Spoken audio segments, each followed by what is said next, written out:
오늘 이 말씀을 듣는 모든 분들이 하나님 앞에 있기를 원합니다. 말하고 있습니다. 그리고 그가 말하였다. 단언하였다. 뭔가 분명한 것들을 이야기하고 밝히 말하고 있는 것을 우리는 들어야 된다고 이야기를 합니다.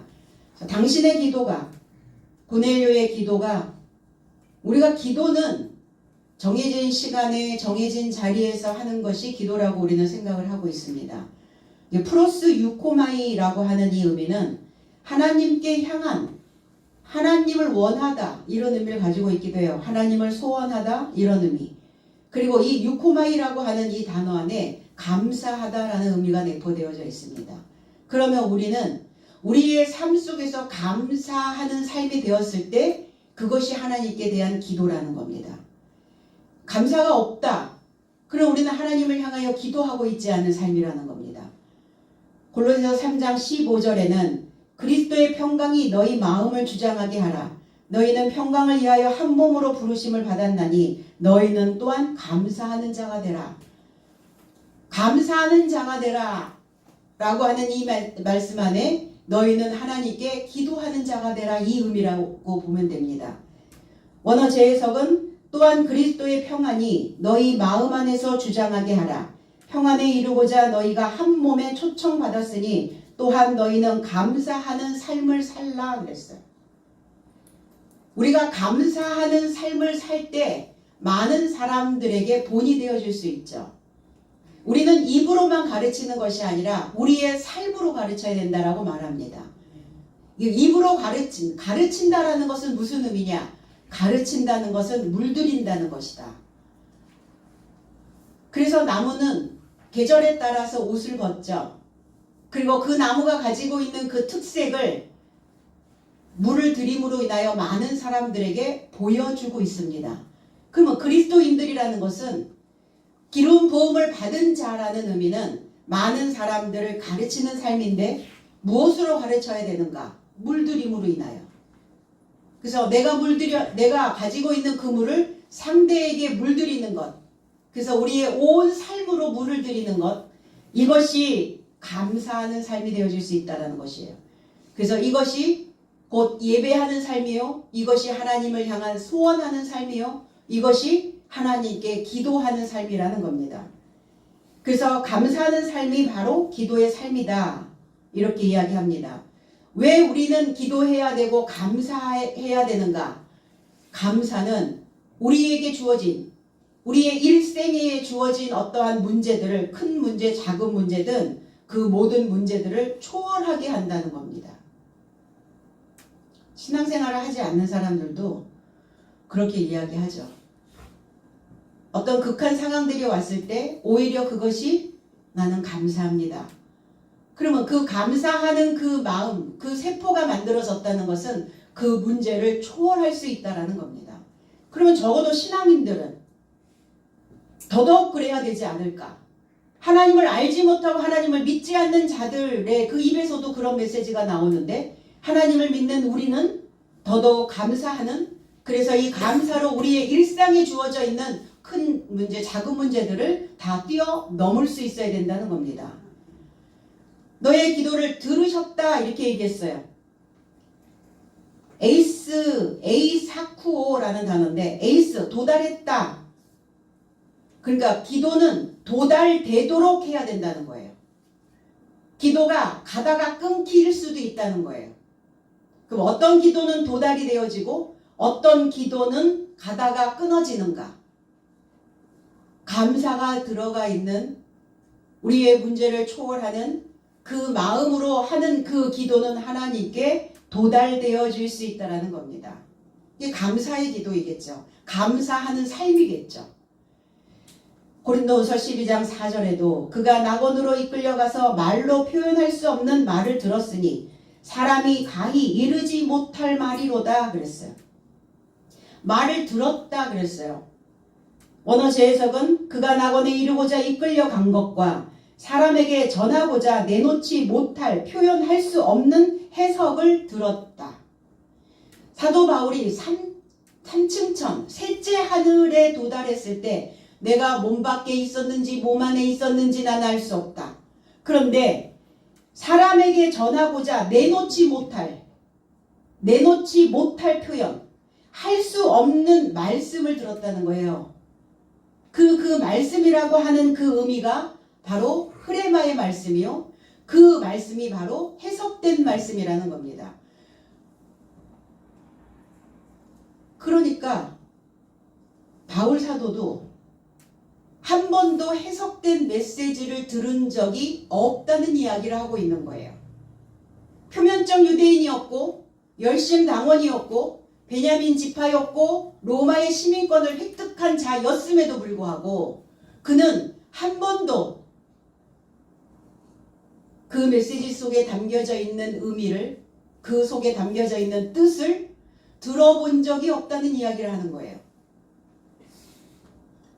내놓지 못할 표현, 사람에게 전하고자 내놓지 못할 표현이라는 것은 늘 표면적인 것에 포커스를 맞춰서 전했던 것은 많은 사람들에게 내놓을 만한 거리였다라고 생각하는 거예요. 모든 사람들이 얘기를 하면 그거야? 그거였어? 그래 나도 알아. 나도 알고 너도 알고.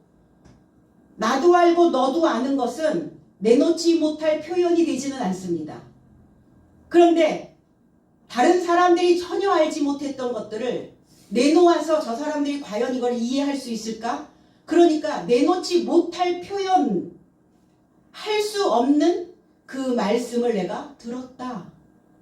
지성소 안에 하나님의 그 기품 속에 들어있는, 그래서 우리가 이 말씀에 해석된 메시지를 듣지 못하고 있다면 그들은 지성소를 경험하지 못하고 있을 것이고 듣지 못하는 자라는 거예요. 그럼 귀머거리 된 자가 누구였겠습니까? 주님이 오셨을 때 귀머거리 된 자, 귀 먹고 벙어리 된 자, 그들이 누구였겠어요? 내놓지 못할 표현, 그리고 이 해석된 흐레마의 말씀을 듣지 못한 자를 귀머거리라고 말했습니다. 그럼 여전히 그 메시지를 듣지 못하고 있다면 이 시대에 영적인 귀머거리들이 하나님의 종이요 그리스도의 백성들이라고 자칭 주장하고 있는 자들이라는 겁니다. 낙원에 이루고자 이끌려간 것, 파라데이소스라는 단어죠. 우리 영어에서 파라다이스 이렇게 얘기하죠. 천국이라고도 얘기하고 행복의 장소라고도 이야기합니다. 파르테스라는 단어, 히브리어에서 파르테스라는 단어, 공원, 숲, 과수원, 열매를 맺히는 곳입니다. 열매를 수확하는 곳이 낙원입니다. 그러니까 열매가 되어지지 못하면 들어갈 수 없는 곳이죠. 결실하고 열매를 맺는, 무엇으로 결실해야 되는가? 그리스도 예수죠. 그리스도 예수는 누구신가?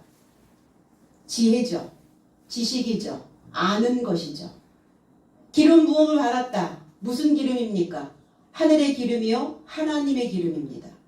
하나님을 아는 기름입니다. 그게 그리스도였어요. 우리는 에덴 동산을 즐거움의 동산, 그리고 부드러움의 동산, 과실을 맺는 곳입니다. 그런데 어떤 과실을 맺는 곳이냐? 즐거움의 과실을 맺는 곳입니다. 어떨 때 즐거운가? 입으로 뭐가 들어갈 때 즐겁다고 이야기합니다. 사람들은 듣고 싶은 말이 들려졌을 때 즐겁다고 말합니다. 행복이 넘칠 때 즐겁다고 말합니다. 그럼 그리스도인들은 무엇으로 인하여 즐거워지고 무엇으로 인하여 우아해질 수 있는가? 아는 것이죠. 몰랐던 부분들을 내가 깨닫게 되어질 때 우리는 즐거움을 경험하게 됩니다. 바울 사도가 끌려 올라간 곳은 지성소였어요. 에덴 동산에 이루고자, 그 낙원에 이루고자 잡아채졌다는 거예요. 고린도후서 12장 2절에는 나는 14년 전에 그리스도 안에 있던 사람을 알아본 것인데 몸 안에인지 나는 알아보지 못한 것이고 몸 밖에인지 나는 알아보지 못한 것이다. 셋째 하늘에 잡아채진 이것을 하나님께서 알아본 것이다 그랬어요. 원어 재해석에서는. 몸 안에 있었는지 몸 밖에 있었는지 나는 알아보지 못했다. 자기의 신앙의 상태를 알아보지 못했다는 거예요. 그런 사람들이 너무나 많죠. 우리는 주일날 교회를 가고 설교를 듣고 신앙생활을 하고 있기 때문에 나의 신앙관이 어떤 것인지 알아보지만 않는다는 겁니다.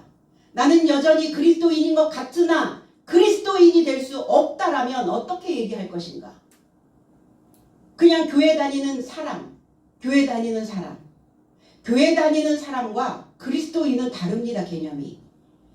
그리스도인은 반드시 기름져야 되고 반드시 그 기름짐이 열매로 나와 줘야 된다는 거예요. 그리고 그 열매짐의 그 삶은 많은 사람들에게 그 열매로 물들여 줄 수 있어야 된다는 겁니다. 이런 사람을 크리스찬이라고 이야기한 거예요. 근데 누구나 다 교회를 다니면 우리는 우리에게 그리스도인이라고 하는 그 명칭이 붙게 되어진다라고 생각하는데 하나님 입장에서는 그렇지 않다라는 것을 생각해야 됩니다. 사람에게 표현할 수 없는 해석된 삶을 들었다. 로마서 10장 17절에도 믿음은 들음에서 나며 들음은 그리스도의 해석의 말씀으로 인함이라. 믿음이 어떻게 생각하느냐? 해석된 말씀이 아니면 믿음은 소유되지 않는다는 것이에요. 반드시 믿음에서 싹이 나려면 들어야 되는데 뭘 들어야 되느냐? 해석된 말씀을 들어야 된다는 거예요. 그럼 흐레마의 말씀을 접하지 않은 자들은 하나님에 대한 믿음이 없다라는 거예요. 그럼 하나님에 대한 믿음이 없는데 하나님께서 나의 감사를, 나의 기도를 들으실 리가 없잖아요. 내가 그 사람에 대해서 알지 못하는데 내가 그 사람한테 무엇인가를 부탁하고 내가 그 사람에게 무엇인가를 이야기한다고 하여 그 사람이 들어줄까요? 들어주지 않는다는 겁니다. 아는 관계에서만이 가능한 일이잖아요, 이게.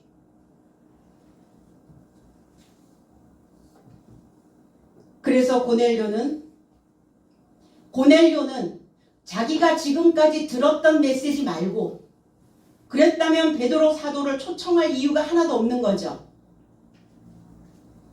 표면적으로 이야기하고 있는 표면적 신앙인, 문자적 신앙.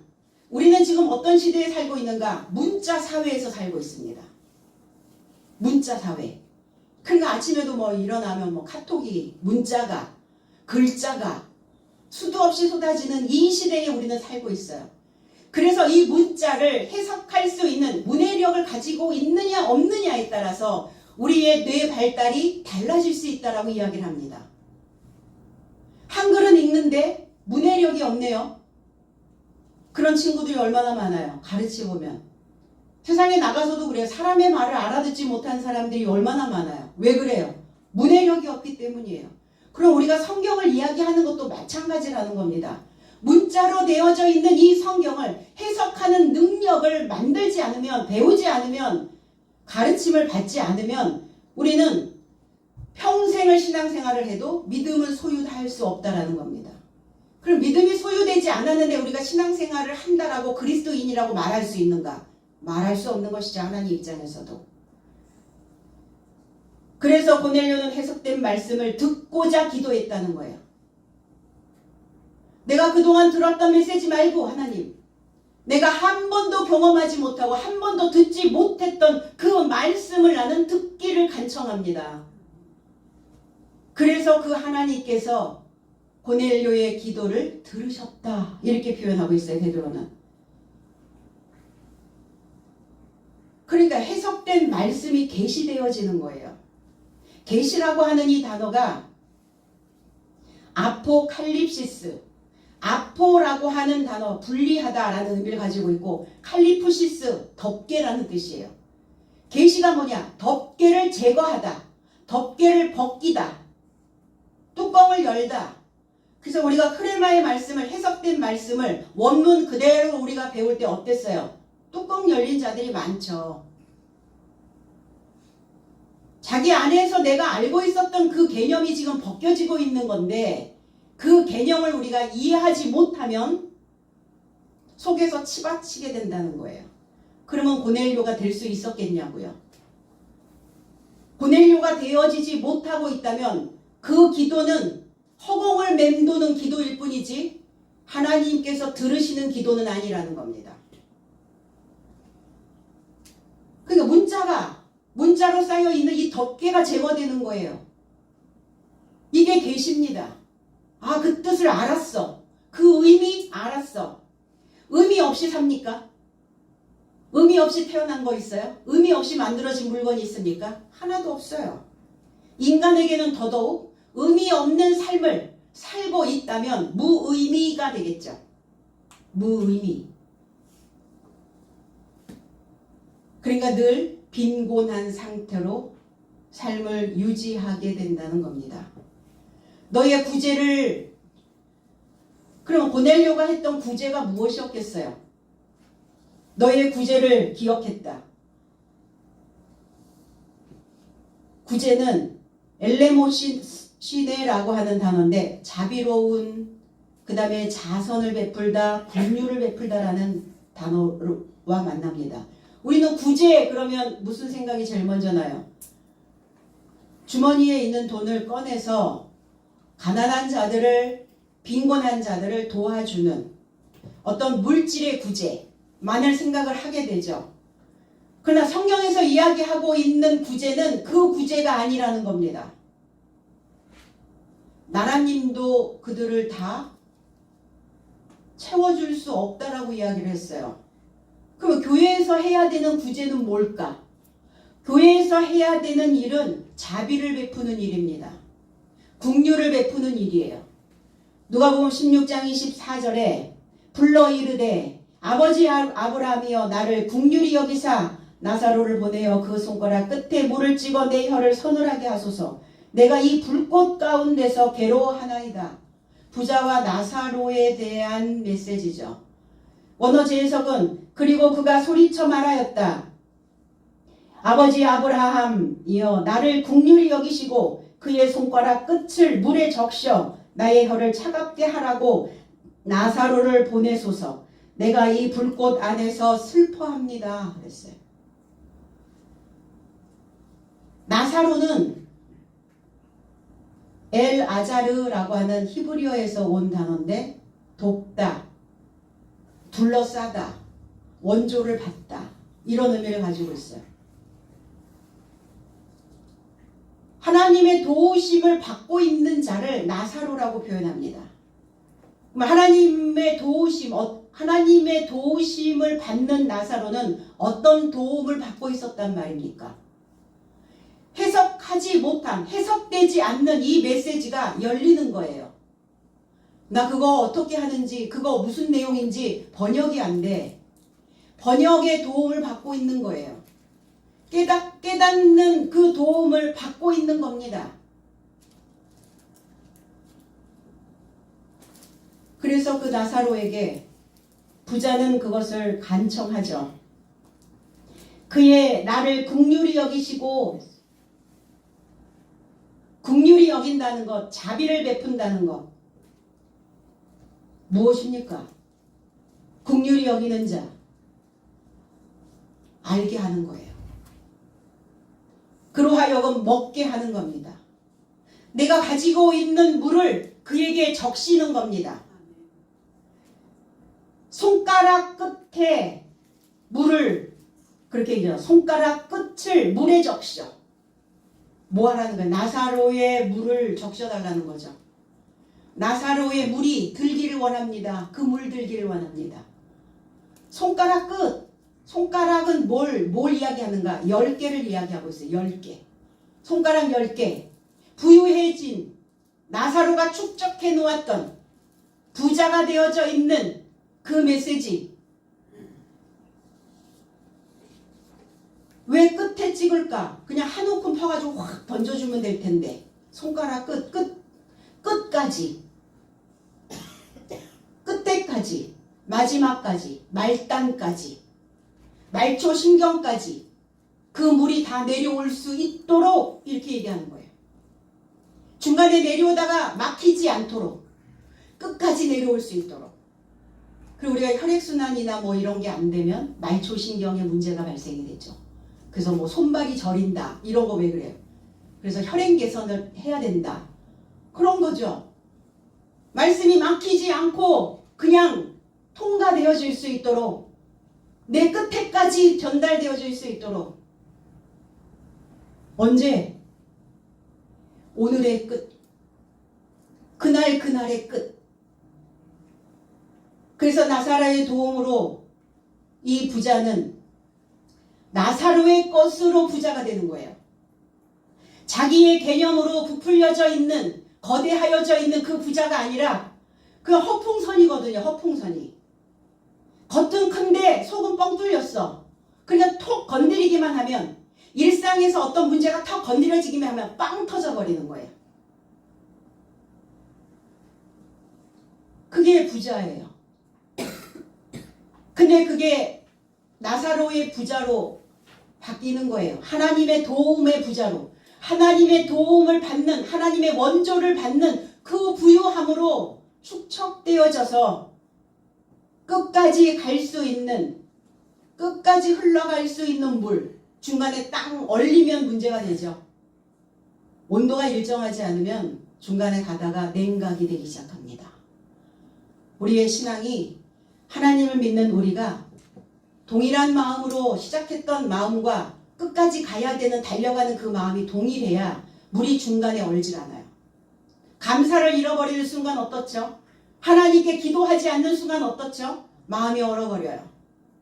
냉각되기 시작한다는 겁니다. 그러니까 그 물이 끝까지 흘러갈 수 있도록 그 진리의 지식이 나의 혀 끝에 닿기를 원합니다. 이 혀, 글로사, 언어가 바뀌기를 원하고 있는 거예요.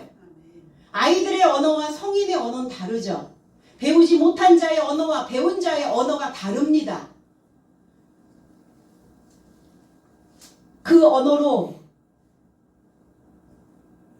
그 말로, 그리고 그 물로 내 혀끝을 서늘하게 해달라고요. 왜 그랬을까요? 입은 살았어 이렇게 얘기하죠. 입만 살았어.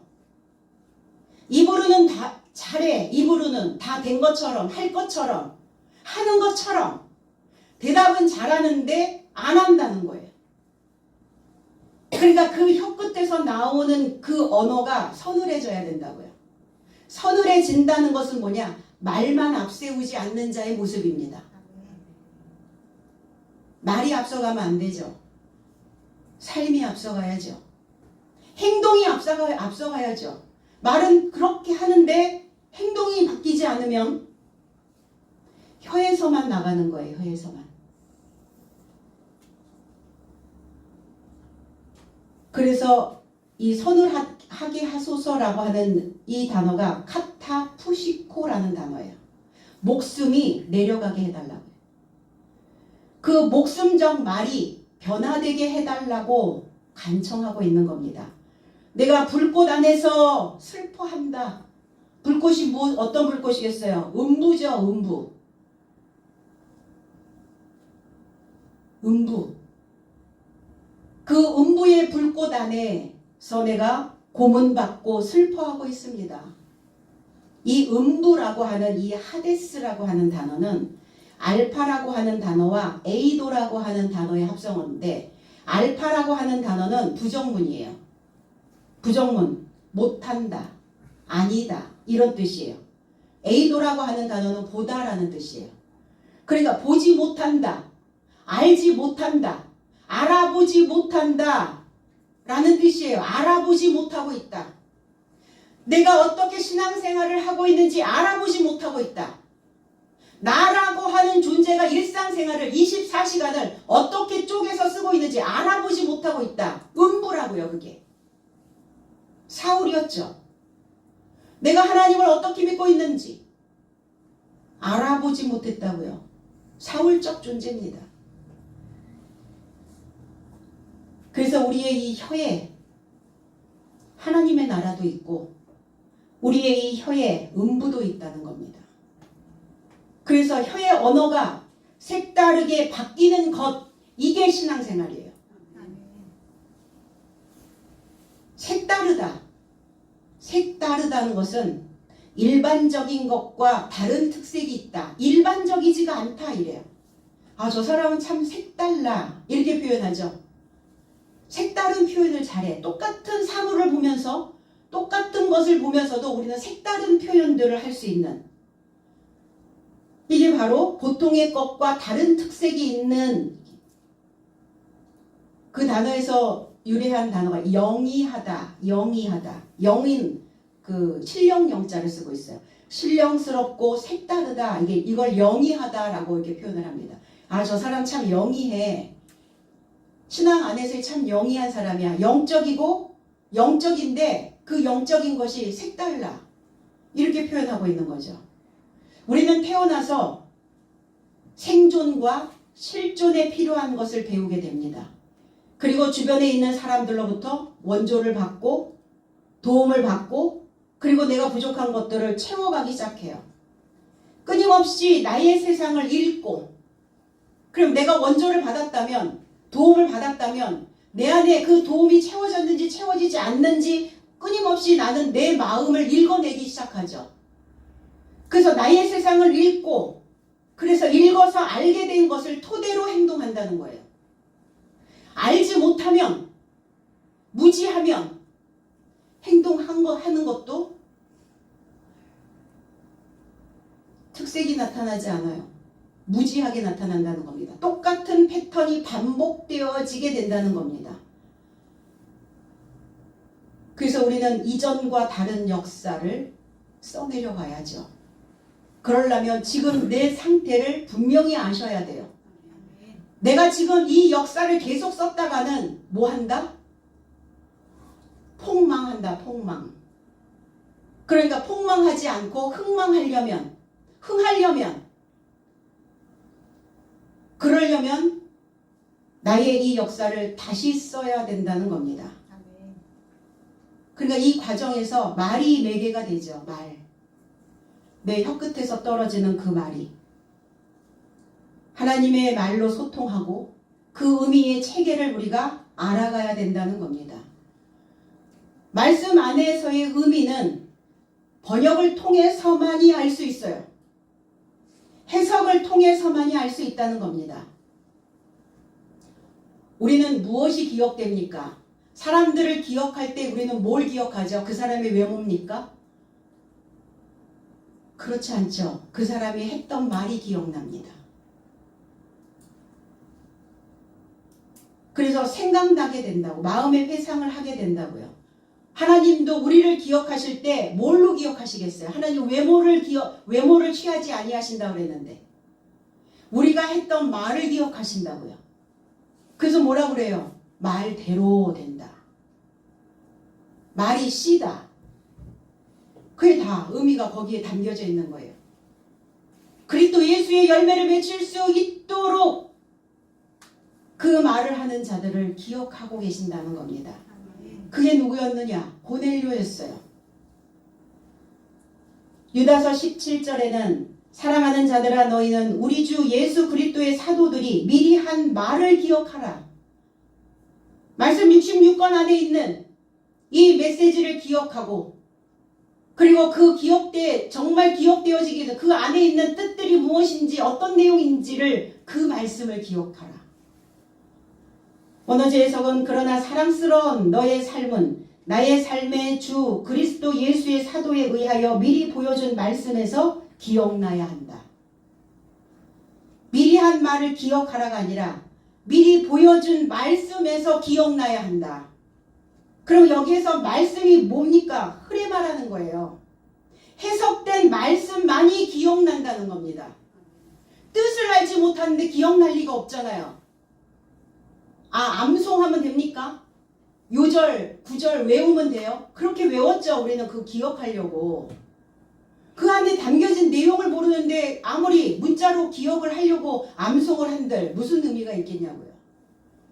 그 뜻을 알게 하셔야지. 의미가 전달된 말씀을 기억하는 삶을 기억하신다고요.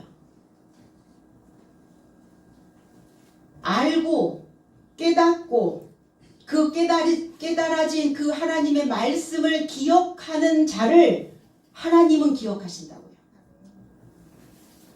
하나님을 기억하지 않는 자를 하나님만 기억하는 게 아니에요. 하나님을 우리가 기억해야 하나님도 우리를 기억하고 계신다고요.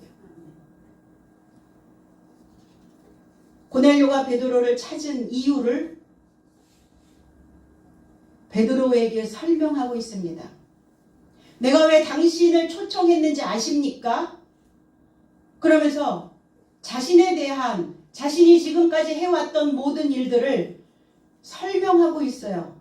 그러니까 설명해야 이해가 되지 않겠어요? 나를 왜 불렀어? 당신은 의인이라고 많은 사람들에게 존칭을 받고 있는 유대 족속들 중에 가장 의로운 사람이라고 존경받고 있는 당신이 뭐하러 나를 불렀나? 근데 이해할 수 있도록 설명하고 있는 거예요. 난 당신의 메시지가 필요합니다. 당신이 가지고 있는 그 물이 내 속에도 물이 들어야 되겠습니다. 그래서 연결하여 초청하다 이런 의미예요. 베드로라 하는 이 단어가 에피칼레오마이, 연결하여 초청했어요. 누구를? 베드로를, 페트로스를. 남성 베드로입니다. 남성. 그래서 우리 안에는 남성, 여성, 중성이 다 있어요. 근데 남성 베드로를 초청했다는 거 굉장히 주목해야 될 일입니다.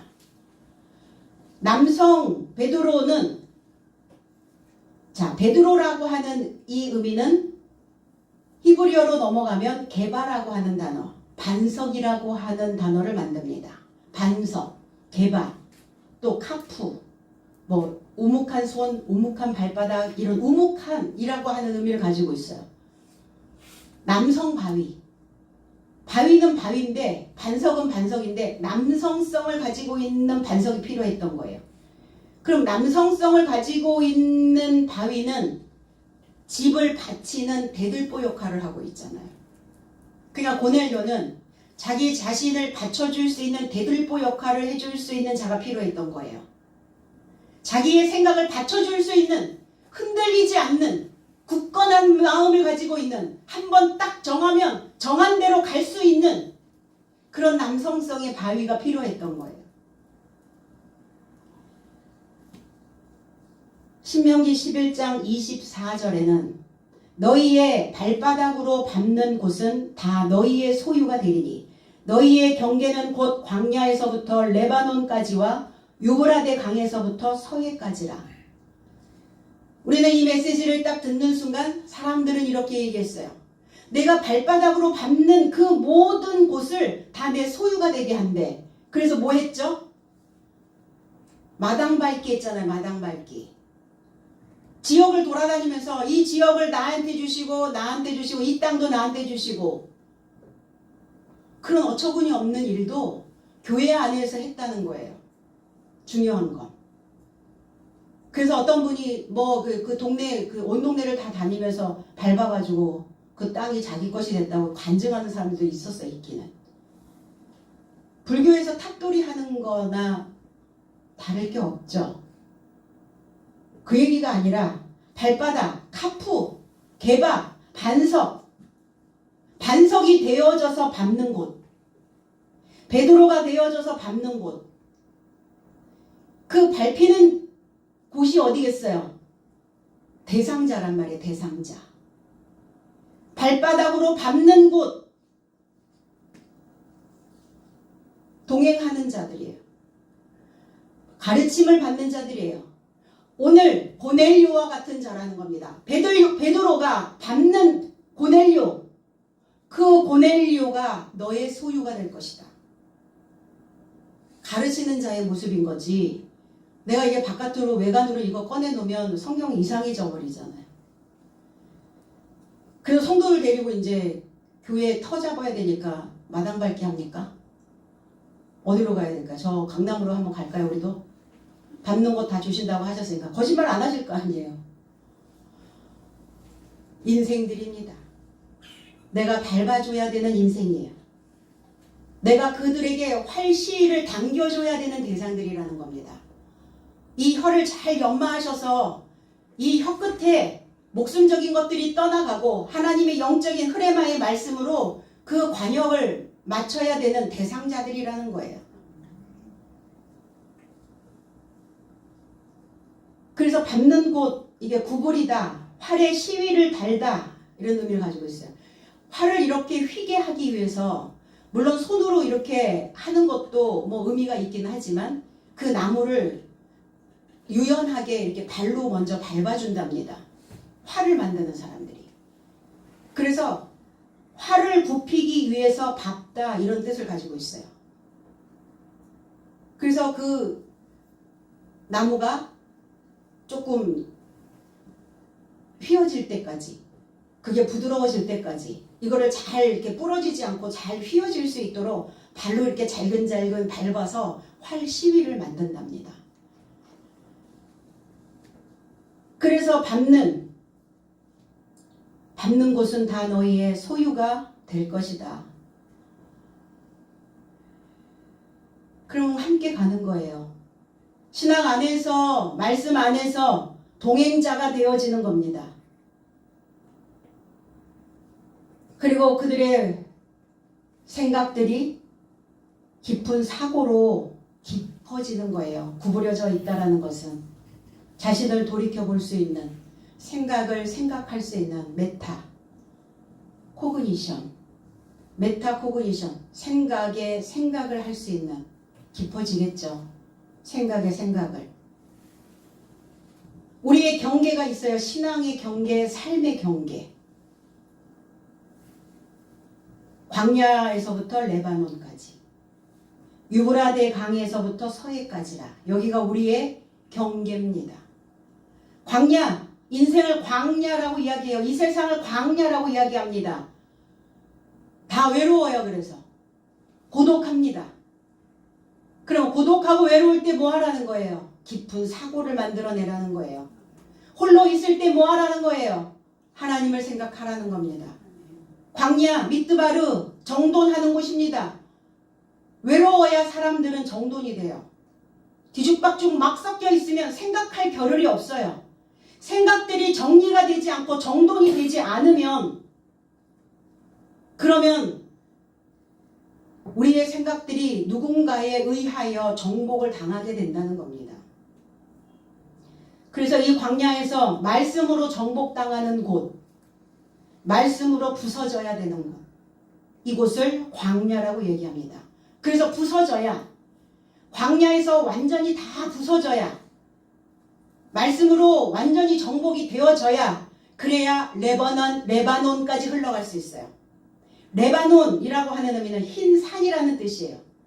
이 레바논이라고 하는 의미에 레바부라고 하는 마음이라는, 중심이라고 하는 의미가 담겨져 있습니다. 흰 산, 하얗다, 에워싸이다. 마음이 기름져야 흰 산이 될 수 있어요. 우리의 마음에, 우리의 가슴, 이 가슴에 봉끝 솟아 올라온 이 유방이 산입니다. 그럼 레바논은 무슨 곳이냐? 우유빛깔, 뭐 누구누구 막 이러잖아요. 우유빛깔, 우유를 내놓을 수 있는 산이라고요. 이곳이 바로 흰 젖이 나오는 곳 레바논. 그래서 말씀으로 정복된 자는 우유빛깔 신앙이 나오게 되어져 있어요. 레바논이. 그러니까 말씀으로 정복당하고 부서진 자는 레바논, 우유빛깔 그 젖이 흘러나오는 그 인생. 그리고 유브라데에서부터 서해까지, 유브라데, 솟아나다, 돌진하다, 이런 의미를 가지고 있어요. 유브라데 강은 어떤 곳이냐? 불꽃을 튀기다, 이런 뜻이에요. 인생들은 다 사상 속에서 살고 있습니다. 자기들이 어떤 감정을 갖고 있어요. 사상을 가지고 있습니다. 그러니까 그 사상들이 어때요? 불꽃을 튀기죠. 불꽃을 튀겨.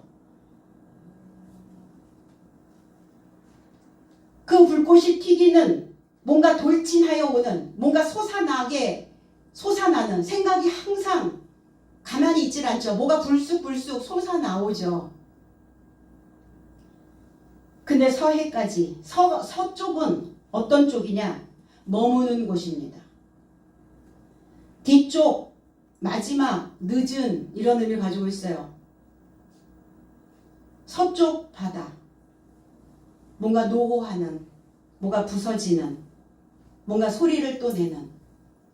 그러면 광야로부터 정돈되어진 물이 레바논을 거쳐서 흰 젖이 되어지고 그 흰 젖이 또 흘러서 유브라데까지 내려와서 그 유브라데에서 솟아나고 흰 젖이 그 흰 젖이 삶이 그 기름진 삶이 솟아나는 그 인생이 머물게 되는 곳 서쪽입니다.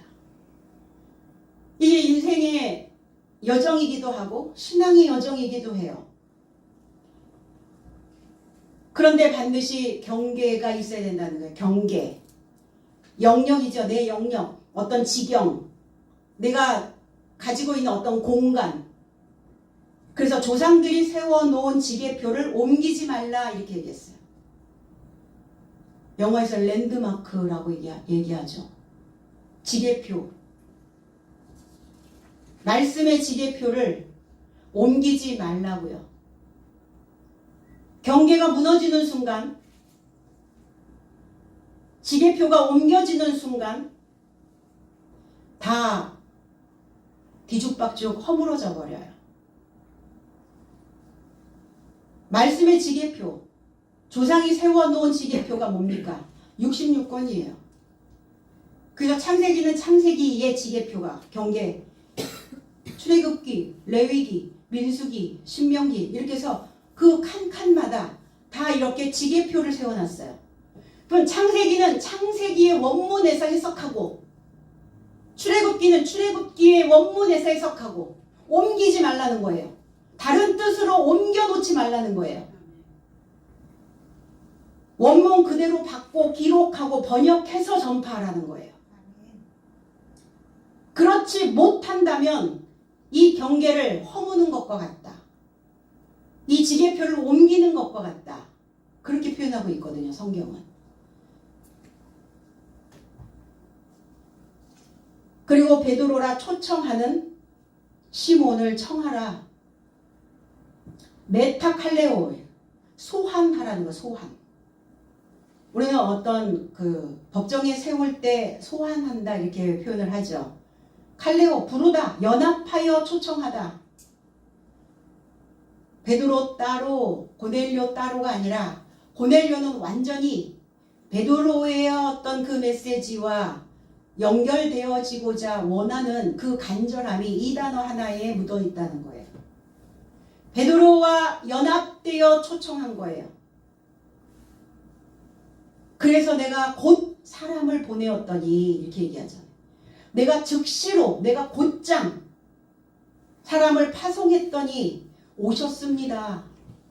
가까이 오셨습니다. 파라기노마이 내 곁에 오셨습니다. 내 곁에 도착했습니다. 잘하였습니다. 잘이라는 단어 좋습니다 이런 뜻이에요. 완전히 좋아졌습니다. 내가 완전히 회복될 것 같습니다. 내가 완전히 회복될 수 있습니다. 이 표현을 하는 거예요. 잘 오셨다 라는 이 표현에 당신이 잘 오셨다의 의미도 있지만 내가 회복될 수 있습니다. 내가 완전히 좋아질 수 있습니다. 이 뜻이에요. 이거는 베드로 입장이 아니라 고넬료 자기 자신의 입장에서 내가 회복될 수 있습니다. 이 표현을 하고 있는 거예요. 이제 우리는 다 이제 지금 내 삶은 내 자신은 나의 모든 삶을 이제 하나님에 의해 명하신 분부되어진 모든 삶을 듣고자 하나님 앞에 있습니다. 베드로의 메시지를 듣고 있는데 고넬료는 그렇게 표현하지 않아요. 하나님 앞에 있다고 이렇게 표현을 해요. 말씀을 당신의 입에서 나오는 그 말씀이 하나님입니다. 난 그걸 믿습니다. 그 말씀을 듣는 순간 나는 잘 완전히 회복될 것입니다. 당신이 그동안 하나님께로부터 들었던 분부되어진 모든 삶을 듣고자 이렇게 얘기했어요. 계시록 22장 18절로 22절에 왜냐하면 나는 이 증서의 예언의 말씀을 듣는 모두에게 공동 증언한다. 만일 누군가 이 삶을 향하여 더한다면 하나님께서 이 증서 안에 기록되어진 재앙을 그를 접하여 더하실 것이요. 만일 누군가 이 예언의 증서의 말씀 삶으로부터 제거한다면 하나님은 생명나무로부터 그리고 거룩한 성에서 이 증서 안에 기록된 삶에서 그의 몫을 제거하실 것이다. 이 삶을 증언하신 이가 말씀하신다. 진실로 나는 신속히 온다. 아멘. 주 예수여 오소서. 내 모든 삶에 결합한 내 삶의 주 예수의 은혜라. 아멘. 이렇게 얘기하죠. 그러니까 이 말씀의 지계표를 옮기면 저주라고요. 이 말씀의 지계표를 허물어 버리면, 제거한다면 너의 몫을 제거할 거다 내가. 원문 그대로 하라는 거야. 원문 그대로.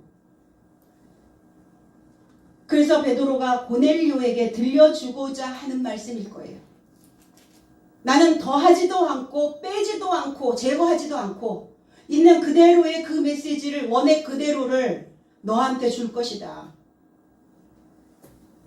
이 성경의 말씀을 듣는 모두에게, 모든 삶에게 전한다. 그렇게 표현하고 있어요. 그래서 이 말씀이, 이 설교를 듣는 이 말씀이 이해되어졌다면, 깨달아졌다면, 그렇다면 하나님 앞에 있는 것이다. 하나님 앞에 있는 자만이 주 예수여 오소서. 아멘. 이 메시지를 할 수 있는 거예요. 자신 있고 당당하게. 오소서. 주여 내 삶에 오시옵소서. 내가 하나님을 감당할 수 있습니다. 내가 그릇이 준비되어져 있습니다. 충분히 다 담을 그 내용들이, 하나님이 주시는 그 메시지를 담아서 내가 광야로부터 서해까지 흘러갈 자신이 있습니다. 마지막까지, 끝까지, 오래도록, 나중까지 남겨질 자신 있습니다. 그게 서해거든요. 그게 서쪽이에요. 그래서 하나님 앞에 있나이다. 정면에 있습니다. 이게 정면이 아니라 에노피온이라는 단어예요. 에노피온. 에노피온이라는 단어, 엔 전치사와 오타노마이라는 단어예요. 안에서 봅니다. 안에서. 하나님 앞에 있습니다. 정면에 있습니다. 이 바깥으로 꺼내놓은 게 아니라 안에서 보고 있습니다. 내 안에서 누구를, 내 자신의 상태도 보고 있고, 베드로 사도를 통해서 증거되어지는 그 하나님의 말씀을 내 안에서 봅니다. 안에서 봐야 된다고요. 그래야 바뀌고 그래야 회복이 됩니다. 신앙생활은 바깥이 아니에요. 외모가 아닙니다.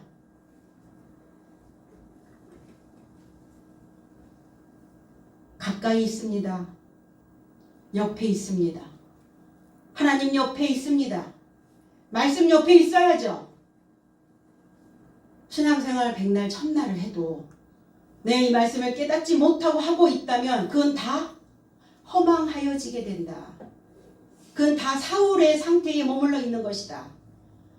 열심히 안 믿은 게 아니에요. 사울이 그리스도 예수를 믿는 자들을 추적하여 갔던 자입니다. 그런데 결국은 그의 신앙관이 다 무너져 버리잖아요. 다 배설되어져야 된다. 내가 그동안 신앙생활 해왔던 그 모든 것들이 다 배설물로 여긴다. 그리스도를 아는 그 지식이 내 안에 들어오는 순간. 그래서 우리 모든 삶이 이렇게 오늘 고넬료의 고백처럼 내 안에 기록된 그 흐레마의 말씀을 기억해서, 해석된 말씀을 기억해서 하나님께서 나의 삶을 기억하실 수 있도록 우리 모두가 다 신앙 안에서 새로운 싹을 틔울 수 있는 저와 여러분들이 되어지기를 나사렛 예수 그리스도 이름 안에서 축복드립니다. 기도하겠습니다.